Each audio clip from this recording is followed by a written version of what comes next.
Hey there, YouTubers. It's been exactly a week, almost to the hour, since I gave this video presentation to Field Structure Institute.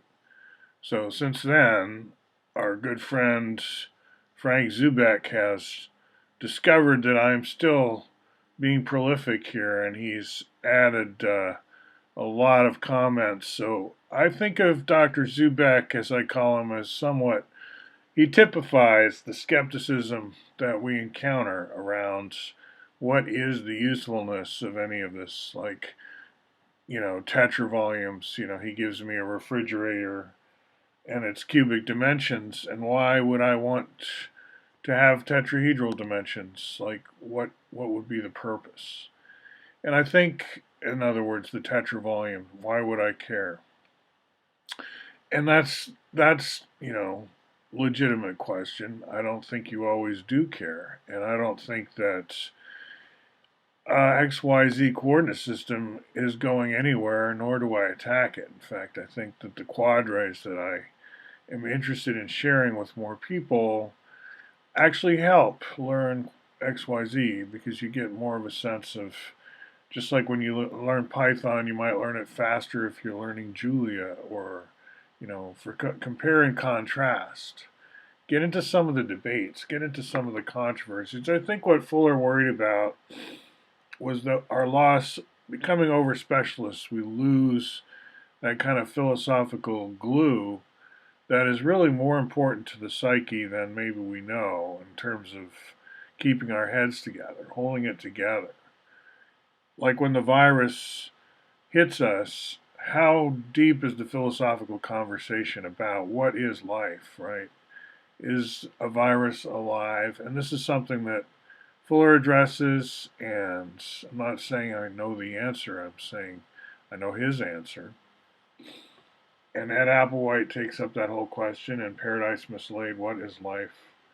So I think, from my assessment of who's talking about what out there, I'm one of the few who takes real issue with how is it professional to skip over, bleep over the concentric hierarchy as a geometric topic, as a topic in geometry.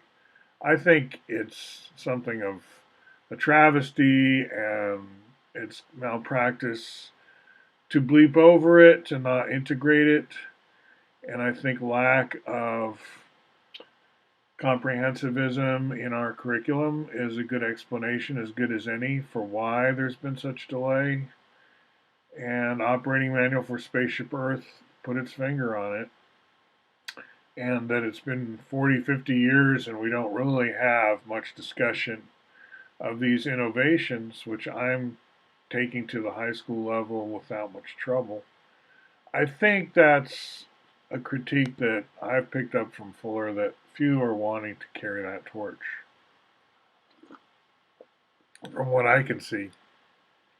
So, what I'm teaching these days, we're just meeting a couple times a week, and again, I consider it high school level. Some of my kids might be younger than that, but they're prodigies in a sense, and that they're willing to sign up for algorithms and data structures outside of the regular schooling to get the background that I provide in algorithms and data structures. And here, for example, is the perfect segue to the Bucky stuff, which is when you're looking into algorithms, some of the simplest and easiest to grasp have to do with figure it and polyhedral numbers, because they have a simple geometric interpretation. If you go back to my numeracy series at Oregon Curriculum Network, I've been doing pretty much the same thing, getting better, improving, but pretty much the same thing since the 1990s. So, like accumulating the number of balls in this oft used animated GIF, right? It's nuclear ball and 12, 42, 92, 162. I know the series. And what if we just in general want to accumulate series? We're always doing that. We have the Fibonacci numbers. It turns out if you accumulate them, you add up all the terms up to and including for each term, you basically are doing a running total. You get the Fibonacci numbers again, less 1, like moved over 2 terms, and 54 is 1 less than, where's the Fibonacci's to begin with? Uh, I stopped too soon. So 34, 33, 21, 20, you see 1 less all the way through. And then I do the same thing with the cuboctahedral numbers. I accumulate them. And here, thanks to Alan Michelson, I fixed the typos. I talk about the actual series number in the online encyclopedia of integer sequences. And then I go back and in my Math Wars story on Medium, I'm like drawing attention to what I'm doing. There's just a screenshot of what I just showed you. And as a math teacher in the Silicon Forest, I'm thinking, hey, why don't we all do more like this, including the Jupyter Notebook part? And you see, once you've got the sphere packing and the number sequence and the accumulation and all that, which is pretty simple to work with, then you can transition to CCP, or closed-centered packing of spheres, because that's what you have. And this is kind of what Conway and Guy do in the Book of Numbers. It's like there's a lot of support for this kind of segue. And once you're in the sphere packing world, then thanks to the tetravolumes, your skeleton there has volumes of 1 for the tetrahedron and 4 for the octahedron. Because it's the tetrahedron and the octahedron that together fill space, right? And we're used to XYZ of all cubes, and all those cubes are a unit volume, and that seems really simple, and we're done. It never seems to occur to us that we could try a different skeleton in some cases. The so-called IVM, right? Octet truss, what Alexander Graham Bell was into as well. So why not? And is that over-specialization? And is that really what is our greatest existential threat? We become less than human as we become more and more specialized. We fall back into apehood. I think that's what, I mean, that's polemics more than biology. That's like where Bucky was going with his rhetoric too, okay? Planet of the Apes.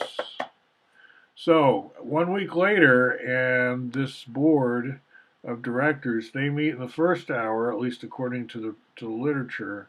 In the second hour, Institute members, and I'm a new member, get to jump in on Zoom, which is in just 6 minutes.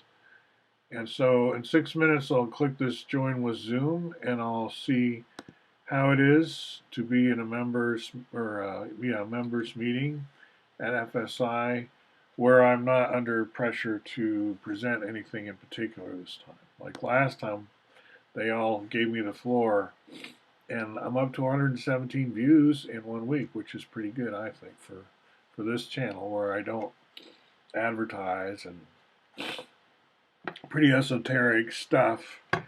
You know, most people aren't math teachers, and even if they are, this is not something they debate about. Lastly, I'll just say elastic interval geometry is still alive and could use some focus.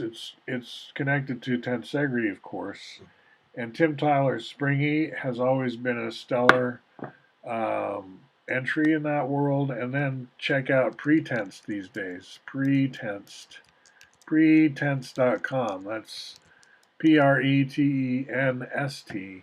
And here we have Gerald de Jong, who I think of as kind of the originator of this field in terms of doing it in software. I first met him after he went to a Java 1, the first Java 1 in San Francisco or the Bay Area somewhere, and then he came up to Seattle and we had a confab, like a powwow of Pacific Northwesterners mostly. And he showed us then what he was working on in terms of software, and it's only gotten better, decades later. The sophistication of his online apps has continued to be astounding, right? And you can run this, Just go to pretense.com. I think the same is true with Springy, although that's more stuck in time in the sense of it uses older technology, but I think you could probably get it working if you're willing with Java. So check it out. We have some, oh, you can change gravity here from heavy to light and so forth, or we just go to space, have no gravity, I guess. Very interesting stuff. I'm very bullish, you could say, about where this is all going. Dr. Zubek notwithstanding. Dr. Zubek, one of my two or three out detractors, I mean public detractors, opposed to whisperers. I think he typifies your kind of average academic in terms of his skepticism. And so I'll work with him because vicariously that's me working with all of you who don't buy into that there's anything to this, right? This is all just fulmination on my part. All right, that's maybe true. We'll see. Talk to you soon.